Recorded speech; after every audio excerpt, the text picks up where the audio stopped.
Donc cet après-midi, on va travailler sur l'inscription des communs dans l'action territoriale et notamment sur les questions de relations, de partenariats qui peuvent être développés entre le public et les communs.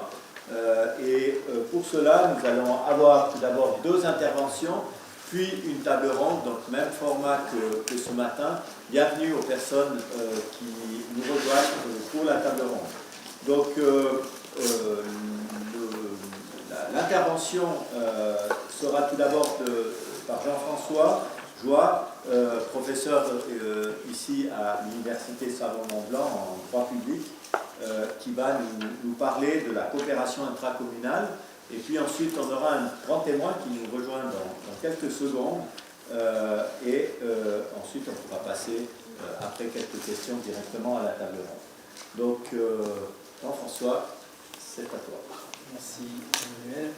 Alors, on va poursuivre les discussions à la suite de celle qu'on a eue ce matin. Il s'agit de réfléchir à comment inscrire les communaux dans l'action territoriale, ou plutôt réinscrire, parce qu'en fait, historiquement, ils étaient déjà dans l'action territoriale, même si à l'époque, on ne parlait pas d'action territoriale, on ne parlait pas de services publics, on ne parlait pas de services environnementaux, on ne parlait pas de cohésion sociale, il y a 500 ans. C'est tout qu'ils jouaient déjà ce rôle un peu charnière sur les territoires. La persistance de ces systèmes étonne, alors que tous les condamnaient. Théorie libérale, l'évolution du monde, de la société, du monde agricole, etc. Et donc, plutôt que de se dire, comme certains le pensent, il faut les supprimer, il faut supprimer cette anachronie, renversons aussi le paradigme, puisqu'il y a une énergie qui subsiste, et peut-être essayons de remettre à leur échelle ces propriétés collectives en adéquation avec la fonction sociale de la propriété, en adéquation avec des enjeux modernes, tout simplement. Donc, il s'agit de regarder devant, résolument, alors que jusqu'à présent, beaucoup des études menées sur les communaux regardaient derrière, d'où ils viennent. On le sait. Regardons devant. Et donc, l'idée, c'est d'inclure, essayer de réfléchir, en fait, à inclure les propriétés collectives dans une politique foncière nationale, ou une politique territoriale et foncière nationale. Et autrement dit, il s'agit de passer aux actes, et de donner corps à des réflexions sur les communs qui sont trop théoriques à notre goût. Donc changeons de méthode de valorisation, passons de la mise en veille à la mise en valeur. Essayons en tout cas. Et je crois qu'il faut résister à cette tentation de faire table rase du passé, s'agissant de la ruralité d'une part, et s'agissant de systèmes ancestraux. En tout cas, essayons d'accueillir l'héritage culturel et patrimonial de la meilleure des façons. Dire que récemment encore, une proposition de loi sénatoriale proposait la suppression pure et simple des propriétés collectives publiques comme seul horizon de l'innovation. Qu'il y a d'autres moyens d'innover. De même que s'empilent régulièrement des rapports sans lendemain qui envisagent de nouveaux mécanismes de démocratie participative en France, sans même regarder ce qui existe déjà, qui certes mérite peut-être amélioration, réforme, ce que vous voulez, mais qui existe déjà, mais qui est totalement passé sous silence. Donc condamner les systèmes fonciers partagés sans réflexion d'ensemble nous pose problème. Avancer l'argument de la complexité du système administratif est respectable, mais n'est pas non plus un argument suffisant. En tout cas, ça ne conduit pas à exprimer une politique d'avenir. En quoi les politiques publiques sont-elles plus efficaces sans les propriétés collectives? Notamment dans les directions dans lesquelles les collectivités publiques ne vont pas, ou ne peuvent pas aller parce qu'elles n'ont pas les moyens. Il y a des moyens financiers en jeu. Les collectivités locales n'ont pas des moyens financiers exorbitants. On sait aussi qu'on parlait beaucoup de l'ONF ce matin, que l'ONF a aussi des problèmes financiers. Comment faire sur les territoires pour que chacun puisse agir à la bonne échelle et à la hauteur des ambitions? Surtout, en quoi les tensions sociales seront-elles plus apaisées si on supprime ces territoires? Et ça, je crois que c'est un des enjeux majeurs en milieu rural. Alors, comment avancer? Comment réfléchir et faire avancer l'intelligence collective, qui a d'ailleurs, c'est un vrai défi, c'est d'ailleurs aussi l'intelligence collective qui caractérise ces systèmes depuis des siècles. C'est sûr que c'est beaucoup plus complexe de construire un raisonnement de propriété collective que de raisonner individualisme. On est chez soi, derrière sa clôture, et on agit en propriétaire souverain. Le contexte, on l'a dit ce matin, est propice pour plein de raisons. Les défis environnementaux, sociaux qui sont là. Les communaux sont des espaces de sociabilité, aussi des réseaux sociaux à leur manière, et ce sont des espaces de participation que l'on peut valoriser. Et il y a des attentes de la société civile en matière de participation, on le sait, d'autant plus que les systèmes démocratiques actuels, classiques, ne répondent pas forcément à est un peu à bout de souffle. Le système de démocratie représentative ne comble pas toujours ces attentes. Pourquoi? Parce que le système électoral classique, il procède d'une logique différente, relativement désincarnée, au sens où on ne relie pas les individus à la ressource naturelle de leur lieu de vie. En tout cas, pas aussi directement. Défis environnemental, climatique, social, la crise Covid, évidemment, qui, d'une certaine façon, redonne une forme de légitimité au milieu rural, parce qu'elle a sans doute été mieux vécue en milieu rural qu'en milieu urbain, et d'une certaine manière, pour prendre un exponent, redonne une forme d'honneur au monde paysan. Il y a aussi un contexte juridique, législatif, qu'il faut mentionner. La loi climat et résilience du 22 août dernier, en France, alors, elle est muette, s'agissant des communaux. Je ne vais pas raconter l'histoire. Simplement, elle rappelle dans son article 1, de manière très forte, la nécessité d'atteindre les objectifs de l'accord de Paris de 2015 en matière de lutte contre le réchauffement climatique, et aussi de respecter le pacte vert pour l'Europe. Et c'est autre chose. Et on peut simplement rappeler que dans l'accord de Paris 2015, tout particulièrement, il a été pris acte de l'impuissance relative de l'administration au sens large à répondre aux défis climatiques, puisque l'accord de Paris promeut directement la coopération entre acteurs publics et privés. Cette coopération, elle est même érigée en principe pour donner de l'effectivité à l'accord lui-même. Et donc c'est ainsi que les communautés elles-mêmes peuvent être des acteurs parmi d'autres de l'effort collectif à fournir. En fait. C'est là l'enjeu. Autre texte récemment promulgué en France, vous avez peut-être entendu parler de la loi du 29 janvier 2021, visant à définir et à protéger le patrimoine sensoriel des campagnes françaises. On a surtout parlé de ce texte parce qu'il s'agit de protéger le chant du coq, et le cloche de l'église, etc. Mais ce n'est pas ce qui m'intéresse ici. Il y a un article 2 de cette loi qui dit que les services régionaux de l'inventaire général du patrimoine culturel doivent étudier et qualifier l'identité culturelle des territoires. Il est dit que les inventaires doivent être désormais menés pour faire connaître et faire connaître la richesse des patrimoines immobiliers et mobiliers conservés, leur relation avec le paysage et dans la diversité d'expression des usages, les activités, les pratiques, les savoir-faire agricoles associés. On est, avec les communaux, pleinement dans cette question-là de l'identité culturelle et du patrimoine, en particulier immatériel, et des savoir-faire ancestraux de préservation des ressources. Sur la question du paysage, la relation au paysage, il y a là de beaux exemples, notamment en Suisse, et vous les BIS, je parle sous le contrôle évidemment d'Emmanuel, le grand spécialiste. Les BIS en tant qu'aménité, qui participent aussi de l'aménagement du territoire, ont été reconnus par la Fondation suisse pour la protection et l'aménagement des paysages comme d'intérêt majeur. Ils ont obtenu le prix du paysage de l'année 2020 en distinguant la tradition séculaire de l'irrigation gravitaire des coteaux valaisans entre Naters notamment et Haut-Cervère. Tout ça pour dire que ces questions de culture, de patrimoine immobilier sont donc au cœur de nos enjeux et les textes permettent désormais de les valoriser. Alors comment procéder? Plusieurs pistes de travail sont envisageables, je ne vais pas aller dans les détails, je vais juste les signaler. À mon goût, il y en a sans doute beaucoup d'autres, hein, évidemment. Je crois que la première piste, c'est recourir à la loi. Pourquoi? Alors, on pourrait dire, mais attendez, ces systèmes sont ancestraux, ils se sont construits en dehors de la loi, et pourquoi on fait réforme? Et on critique l'État mais pourquoi avoir recours à la loi? Parce que, bien souvent, c'est la loi qui donne confiance. Et aujourd'hui, on a un problème de confiance sur les territoires. Ces systèmes méritent d'être inscrits dans une confiance globale, et en fait, sans doute que c'est à la loi, au législateur, à l'inverse de ce qu'il a fait en 2013, qui pourrait revenir de réaffirmer l'intérêt des propriétés collectives parmi d'autres systèmes. Il ne s'agit pas de dire que c'est idéal, il ne s'agit pas de dire que c'est parfait, loin de là, il s'agit d'améliorer ça, et de dire que par endroit, à une certaine échelle, ce n'est sans doute pas inutile.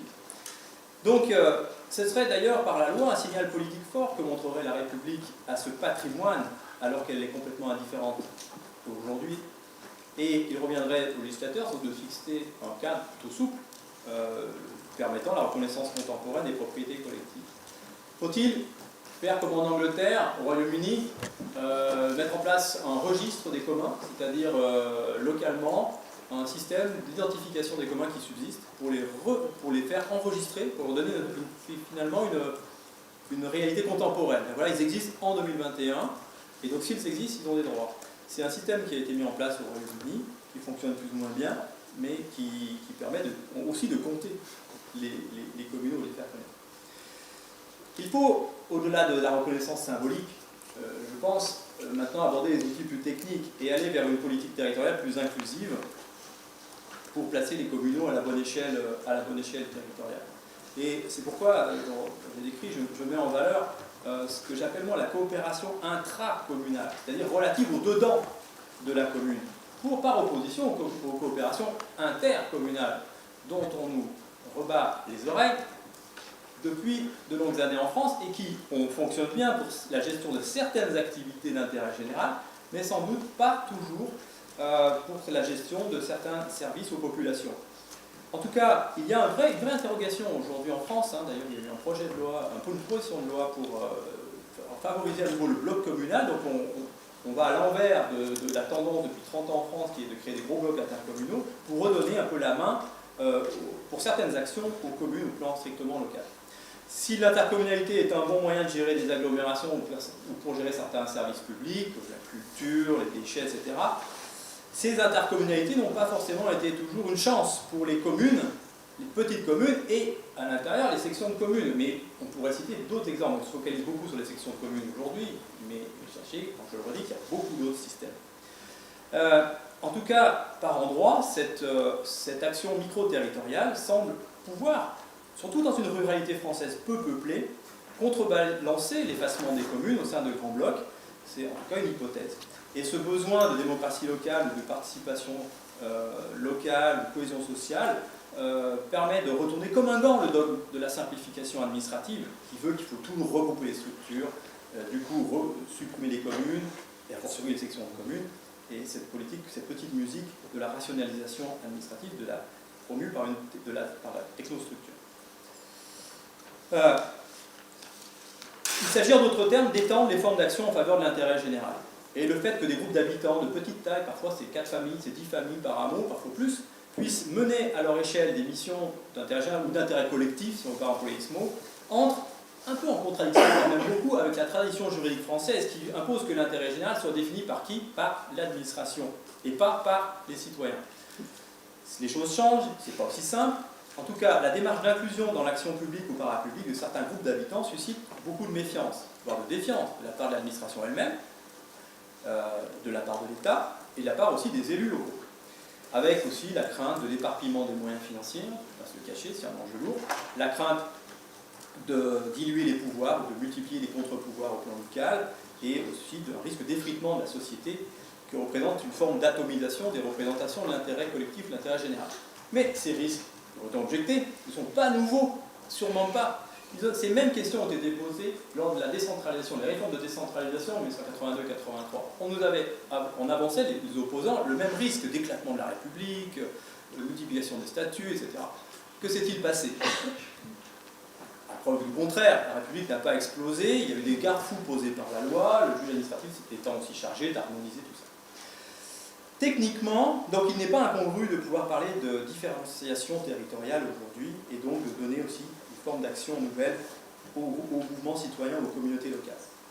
Enfin, du point de vue plus technique maintenant, on peut réfléchir à l'adaptation d'outils juridiques, sans forcément modifier la loi d'ailleurs, ou sans aller jusqu'à réformer la Constitution. Le recours aux libertés, certes, ne suffit pas toujours, mais on a en France certains principes, la liberté d'association, la liberté de contractualisation, plus ou moins bordée, mais en tout cas qui existe. Bref, il est possible de co-construire ce que certains appellent un droit administratif des communs. Je fais référence à l'un des promoteurs de cette idée, Olivier Jaspard. En tout cas, mais de quoi s'agit-il une fois qu'on a énoncé cette belle idée de droit administratif des communs? Il s'agit en fait d'inventer des solutions de collaboration, tout simplement, qui permettent de créer des pactes de partenariat communs publics, communs collectivités publiques, en considérant que ce sont des prolongements de l'action territoriale, mais d'une autre façon. Un des premiers enjeux, c'est de restaurer le lien institutionnel entre ces collectivités publiques classiques et ces communaux, dont on a dit aussi ce matin qu'ils étaient largement invisibles sur les territoires. C'est la vérité, ils n'apparaissent pas dans les cénacles administratifs, rarement. Ils n'ont pas vraiment droit au chapitre. Quand on rédige un plan local d'urbanisme, on fait rarement appel, on demande rarement l'avis de ces structures, ces systèmes. Voilà, donc il y a un vrai problème de représentation. Alors, il y a quand même des stratégies qui permettent cette représentation, et ce matin, rapidement, avec Gilles Andrevaux, on a parlé des associations foncières pastorales. Quand une section de commune adhère à l'AFP, elle devient un propriétaire parmi d'autres, et elle est présente au conseil d'administration, et elle peut donc exprimer aussi sa voix et être présente. Ça, c'est un élément important. On sait aussi que, par ailleurs, beaucoup aujourd'hui, comme la loi est un peu étriquée, beaucoup de structures parlaient, se créent pour relayer l'action des communaux, comme les associations de loi 1901. C'est aussi une possibilité, mais sauf que l'association, elle n'est pas propriétaire. Elle n'est pas propriétaire du bien, c'est un outil de gestion, pas un outil propriétaire. Une des pistes de réforme en matière de gouvernance, et je parle là que des sections de communes, serait de revenir à l'esprit des dispositions antérieures à la loi du 9 janvier 1985, loi qui a créé les commissions syndicales, etc. L'idée, à l'époque, avant en tout cas, il était possible de créer des commissions syndicales, mais en fonction des projets. Donc c'était une commission éphémère. On réunissait les populations, la commission, on réglait le problème. Ensuite, elle s'effaçait. C'est peut-être une manière sans alourdir le millefeuille administratif, parce que c'est aussi un des enjeux, de permettre la gouvernance par les communautés sans passer par un nouvel étage administratif. On pourrait imaginer, de la même manière que ça se fait pour les élections intercommunales, qu'il y ait l'obligation que certains conseillers municipaux soient aussi les représentants des sections ou des communaux. Comme on a des conseillers municipaux qui sont des représentants, de leur commune au conseil communautaire. Voilà quelques pistes. Et puis plus largement, je crois que la France pourrait s'inspirer de l'exemple italien, mais je ne vais pas déflorer le sujet puisque Roberto va le dire bien mieux que moi, pourrait promouvoir le principe de la subsidiarité horizontale, qui est une des déclinaisons du principe de subsidiarité, qui veut que l'exercice des responsabilités publiques doit, de façon générale, incomber de préférence aux autorités les plus proches des citoyens. Ce principe peut être conçu comme un principe d'externalisation de l'action publique, phénomène qui s'étend de nombreuses activités administratives, notamment en matière environnementale. Le principe de subsidiarité horizontale n'est pas du tout explicite en droit français, il affleure dans quelques décisions du Conseil d'État, mais ce n'est pas vraiment reconnu. Alors qu'il existe même déjà en pratique, par exemple si vous prenez le rôle que jouent les associations syndicales de propriétaires, les ASP, en fait c'est un outil très méconnu, un autre outil de gestion, eh bien on voit très bien que ces associations syndicales de propriétaires, alors on ne parle pas de collectif, quoi qu'elles forment un collectif, ce ne sont pas des communs comme on l'a vu ce matin, c'est une forme de collectif, sont des relais de l'action publique. En contrepartie, elles bénéficient d'exonérations fiscales, mais les associations en question, les propriétaires, rénovent des chemins, des ponts, des ouvrages, alors qu'elles sont purement privées. Donc c'est du donnant-donnant. Le propriétaire citoyen regroupé en association mène des actions qui pourraient être menées par ailleurs par la collectivité publique si elle le pouvait. Voilà quelques éléments. Donc c'est l'idée avec la subsidiarité horizontale que les autorités publiques classiques laissent se dérouler des activités d'utilité publique sur le territoire, activités dont l'idée vient des habitants eux-mêmes. Elle les prend pour des citoyens responsables et en capacité de co-décider. Autre exemple de modification ou d'évolution technique, juridique qu'on pourrait imaginer, c'est s'interroger aussi sur la possible extension de la notion de collaborateur de service public, qui aujourd'hui existe bien entendu, mais est relativement contrainte par un régime juridique particulier qui veut que l'administration reste responsable, etc. Dans la mesure où on est sur un partenariat, donc du donnant-donnant, le régime pourrait être rééquilibré et aussi permettre aux communautés d'assumer la responsabilité des opérations en cas de problème et ne pas faire reporter la responsabilité en cas de problème sur l'administration elle-même, puisqu'on partage l'action. En tout cas, ces hypothèses permettraient aussi des contrats, inventer de nouveaux contrats, des contrats d'administration partagés, permettraient aussi aux structures qui s'investissent et qui mènent des actions d'intérêt collectif, considérées comme collectif, permettrait à ces structures de bénéficier, pourquoi pas, de subventions en contrepartie des actions qu'elles mènent. Aujourd'hui, c'est très compliqué pour elles d'obtenir des subventions, voire quasi juridiquement impossible. Et on pourrait imaginer aussi des exonérations fiscales de taxes foncières en contrepartie des actions menées. Si on entretient la forêt, si on entretient le paysage, si on préserve les sources, etc., pourquoi ne pas imaginer une contrepartie fiscale? Des contrats existent d'ores et déjà dans le droit français en la matière. En particulier, j'ai un exemple en droit d'urbanisme des projets urbains partenariaux, les PUP, qui prévoient une clause exorbitante de droit commun avec une exonération de la taxe d'aménagement en contrepartie de certaines actions menées, des opérations menées. Voilà quelques pistes, je vais m'arrêter là. Et on pourrait aussi, mais j'en ai parlé ce matin dans une réponse que je faisais oralement, on pourrait réfléchir aussi à l'incitation au recours aux modes alternatifs de règlement des différends pour régler ces conflits fonciers. Souvent, c'est parce que les personnes ne se parlent plus sur un territoire. Elles sont en frontale depuis longtemps, depuis des décennies, c'est parfois des familles qui s'affrontent. Et ça, comment en sortir? Et peut-être que c'est la médiation qui devrait être adaptée ici. Alors, elle existe en France.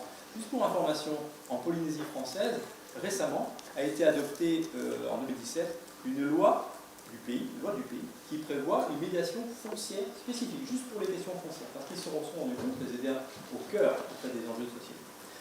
Alors en conclusion, adapter le cadre législatif et voire constitutionnel français serait donc une manière pour le législateur de ne plus apparaître comme insensible aux enjeux qui entourent les communs et à ce patrimoine considérable qu'ils représentent. On pourrait aussi imaginer que l'on élargisse dans un premier temps l'espace des expérimentations. On nous parle beaucoup du droit à l'expérimentation en France.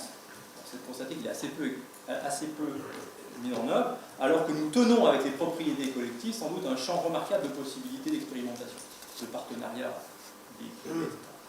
Ainsi apparaîtraient les habits neufs d'une administration ouverte sur le champ social qui accepte de faire autrement, voire sans elle, qui veut agir sans toujours décréter, ce qui est a priori d'intérêt général, ce qui ne l'est pas, quelle est la forme juridique la meilleure, celle qui ne l'est pas, qu'elle soit administrée ou non administrée.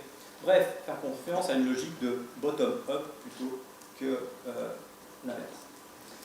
Voilà, en tout cas c'est une constante à laquelle les communaux sont rompus et qui pèse sur leur processus d'évolution aujourd'hui.